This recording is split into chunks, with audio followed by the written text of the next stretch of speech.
കൂട്ടുകാരെ, കഴിഞ്ഞ ക്ലാസ്സുകളിൽ നമ്മൾ മലയാളത്തിന്റെ സ്വരാക്ഷരങ്ങളും വ്യഞ്ജനാക്ഷരങ്ങളും ചില്ലക്ഷരങ്ങളും പഠിച്ചു.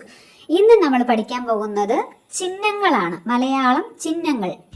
ആദ്യത്തെ സ്വരാക്ഷരമായ ആ, ആയിന് അങ്ങനെ പ്രത്യേകിച്ച് ചിഹ്നങ്ങളില്ല. അടുത്തത് ആ, ആയിക്ക് ദീർഘിക്കാൻ ഈ ചിഹ്നം ഇടണം. അടുത്തത് ഈ,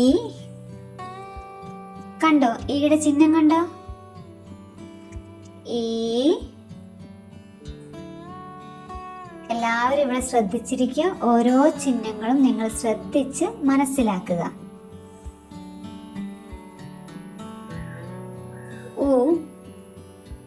ഊന്റെ ചിഹ്നം ഊ,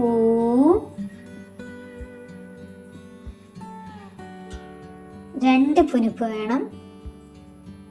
അടുത്തത് റ്,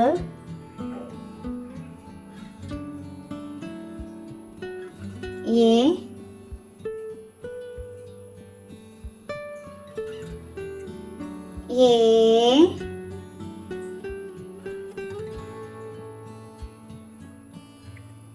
ഐ,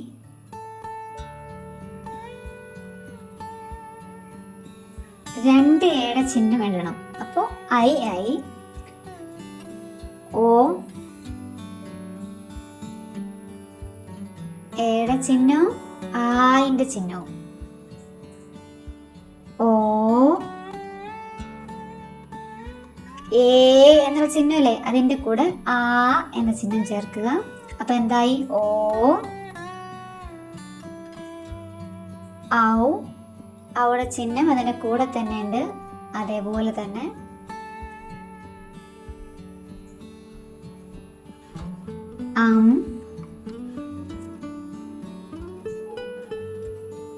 ആ.